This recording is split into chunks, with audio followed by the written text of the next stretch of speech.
Notre stratégie numéro 1 qui est de garder les écoles ouvertes. Voilà, Sophie Taillé-Polluant. Votre sentiment?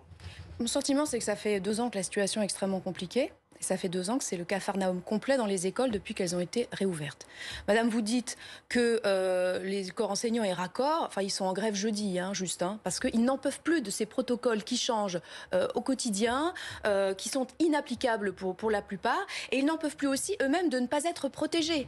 Votre ministre a annoncé enfin qu'il avait commandé des masques chirurgicaux. Il faut savoir quand même que le corps enseignant travaille avec des masques en tissu pas particulièrement protecteurs, qu'on leur a distribués une fois l'an, et puis basta. Donc aujourd'hui, l'exaspération est à son comble.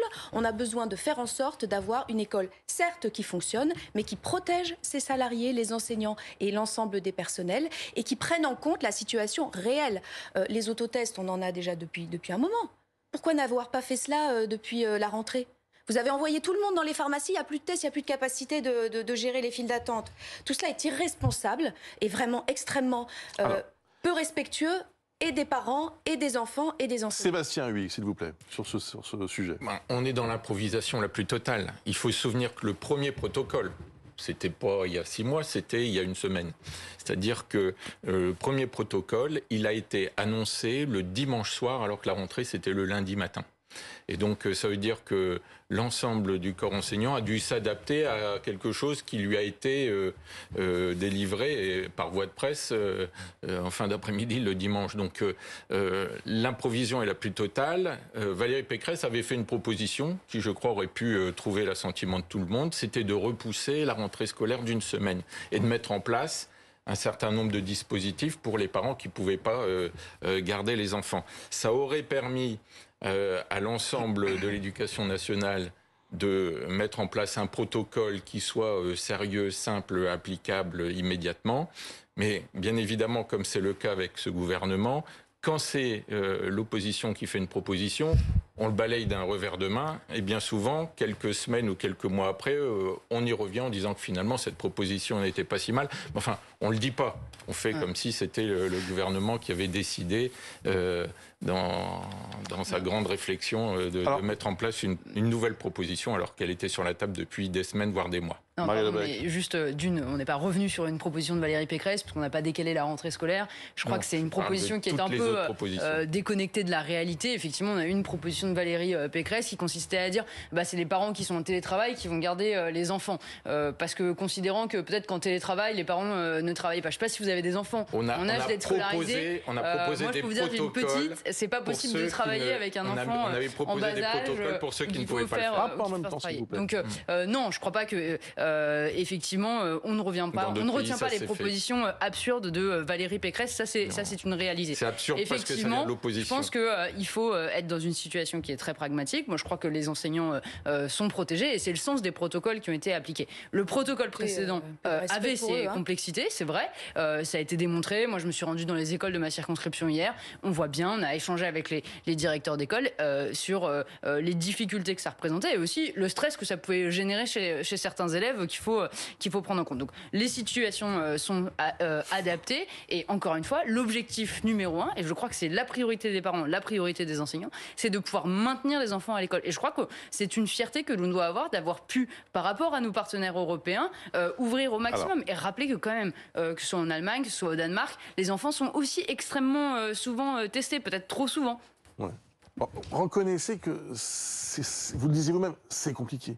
Et que par exemple, le destin, entre guillemets, de ce variant Omicron, il y a encore quelques semaines, on n'avait pas la moindre idée de ce qui allait se produire.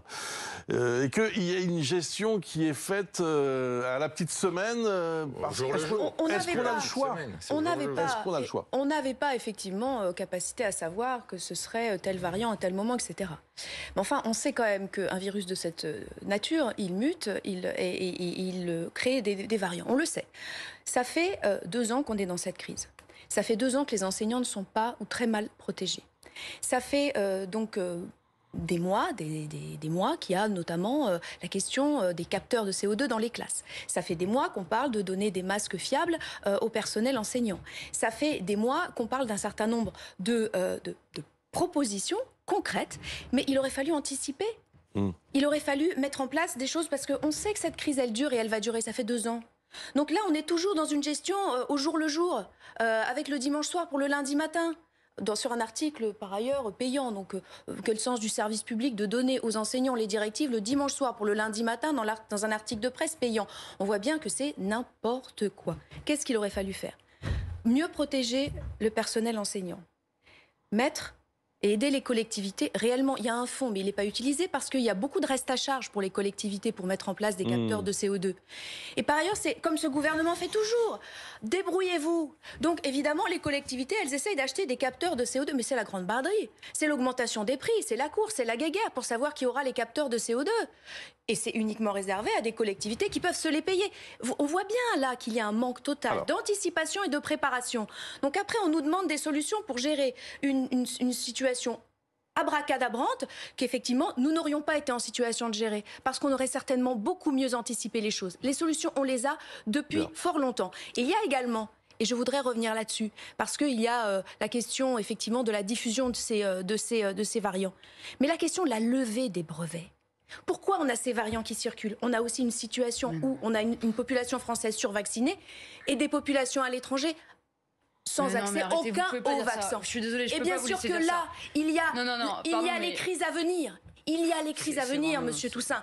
Et c'est cela qu'il faut maintenant anticiper pour faire en sorte qu'on ne se retrouve pas à nouveau confronté des dizaines de fois à ces crises à répétition qui ne sont pas préparées. Non, mais juste, je ne peux pas vous laisser dire ça. Je ne peux pas vous laisser dire que lever les brevets, c'est résoudre le problème de l'accès au vaccin. Il y a des solutions qui sont mises en place par le gouvernement et la France est leader sur le fait de dire on va permettre l'accès aux pays les plus fragiles d'accéder au vaccin. Mais pardon, lever les brevets, dire ça révèle d'une méconnaissance totale de comment fonctionne l'industrie pharmaceutique. Vous n'avez apporté aucune réponse alternative à cette proposition. J'aimerais qu'on évoque, s'il vous plaît, il est là. J'aimerais qu'on évoque, s'il vous plaît, la chasse au parrainage.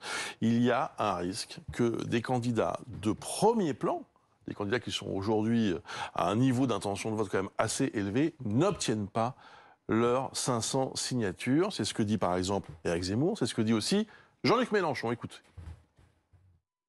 Il en est ainsi depuis l'instauration de l'élection du président de la République au suffrage universel. Ceci a été décidé en 1962 et s'est appliqué pour la première fois en 1965. Le général de Gaulle avait introduit comme filtre l'idée que 100 élus filtrés. Il fallait avoir la signature de 100 élus pour pouvoir être candidat. Et le chiffre lui-même, 100, montrait que l'intention était de faire un filtre pour que des candidatures folkloriques soient empêchées en cours de route. Et puis ça s'est transformé de filtre en couperet. Et dès 1976, il a été introduit l'idée qu'il fallait 500 signatures. Voilà, il demande une réforme express de ce système, et Gérald Darmanin lui répond, on ne change pas les règles à quelques minutes du début du match. Est-ce que vous comprenez néanmoins l'émotion de certains candidats qui disent on ne va pas y arriver? Je comprends tout à fait, et ce serait un scandale démocratique qu'un certain nombre de candidats ne puissent pas se présenter, que ce soit Jean-Luc Mélenchon, Marine Le Pen ou Éric Zemmour. Je ne partage pas du tout leurs idées, je les combats même tous les jours en politique, mais ils ont droit de se présenter à l'élection présidentielle et de recueillir les suffrages, puisqu'on voit que dans la population, un certain nombre de gens les soutiennent et souhaitent voter pour... Alors j'entends bien ce que dit Gérald Darmanin, mais c'est vrai que l'avantage qu'aurait Emmanuel Macron à ce qu'il y ait très peu de candidats pour sa propre réélection est patente. Donc, on dit par exemple qu'il y a des élus républicains qui pourraient donner un petit coup de main à Éric Zemmour. Ça, c'est vrai ou pas? Oui, mais c'est pas logique. Alors, ça, j'en sais rien du tout. Je sais que Éric Zemmour en a appelé au président de l'Association des maires de France, qui a un certain nombre de propositions qui ont été mises sur la table depuis très longtemps d'ailleurs. Il y a eu un certain nombre de commissions, y compris la commission Balladur, qui avait fait des propositions. Il y a cependant... Le problème, c'est qu'Éric Macron, qui avait proposé une réforme institutionnelle, ça s'est arrêté comme beaucoup de choses en race campagne et que finalement rien n'a bougé.